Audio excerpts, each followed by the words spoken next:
All right, today the case study I'm going to be doing is going to be over Mark. Just to give you a quick background on his case study is that he is a middle-aged man with a BMI of 30.6. He scheduled a dietitian consult today because his triglyceride panels were off, his HDL levels were low while his LDL levels were high. In his dietary recall, it shows that he has a high consumption of sodium along with a bunch of processed foods. He also admits to watching moderate amounts of TV after work and also admits to having a desk job where he sits most of the day. Assessing the patient's readiness of change, it shows in his case study that he was willingly and independently wanting to schedule a consult with a dietitian because he realized the impact that this triglyceride panel has on his health, and he is needing help making the necessary changes in his diet so that he can improve his blood panel workup. So he is in the decision stage right now, and he has a high readiness to obtain ideas and tactics to specifically make a change to improve his triglyceride levels. The barriers that he might encounter today are altering his dietary habits, along with a slight increase in activity level, and also just nutrition misinformation on what foods are good to alter your cholesterol to a good level. So now I'm going to go ahead and go into my nutrition counseling session with Mark. So Mark, it is so good to see you today. Thank you for making the time to schedule this appointment with me. How are you doing today? I am doing good. How are you? Good. Thank you for asking. I'm doing really well today. What made you schedule this appointment? So I received my blood work panel back from my doctor, and it showed that my triglyceride levels were off. And so I was concerned on what the effects that could be on my health. And so I was wanting to see what I could possibly change in my diet to help prevent that from getting worse. Okay.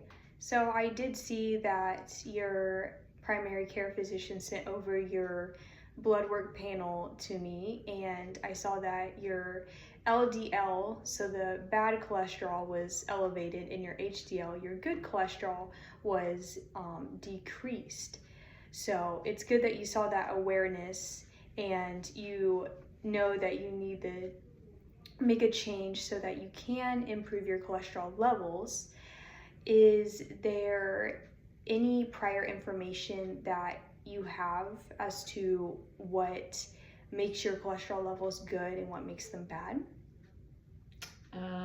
Probably the foods I've been eating. More fast food, fried foods. Not getting exercise since I work behind a desk all day.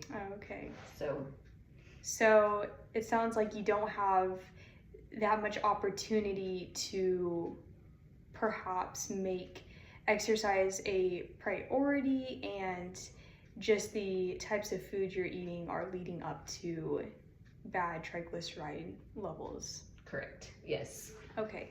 So what are some goals that we can implement to try to make a change that's positive for your lipid panel?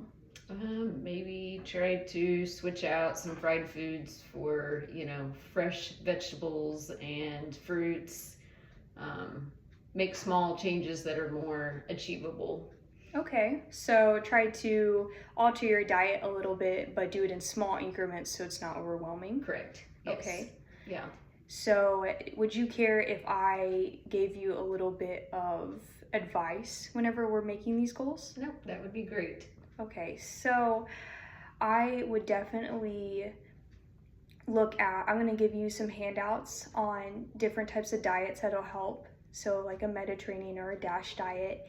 And there's also this really good book that backs up the different types of foods that are good for heart health and cholesterol levels. It's called Dark Calories by Dr.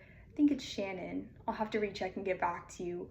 But those are good resources to have just so you know what types of foods to be eating.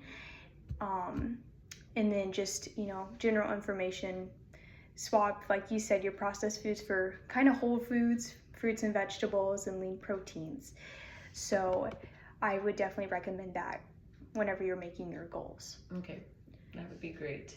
Okay, so it sounds like you have made the decision to go ahead and implement small goals and trying to alter your diet and increase your exercise maybe a little along Yes. with that. Yeah.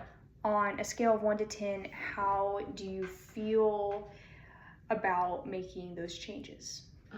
I believe a 5 or 6 would Okay. be something I could achieve. Okay. So it sounds like you aren't super confident, but you are willing to go ahead and try and make those changes. Yes. Okay. So next time we meet up, I want to check back in and just see how you're doing, and of course look at those handouts that I give you on altering your diet. Okay, that sounds good. All I right. appreciate your help. Yeah, have a good day. Thanks, you too.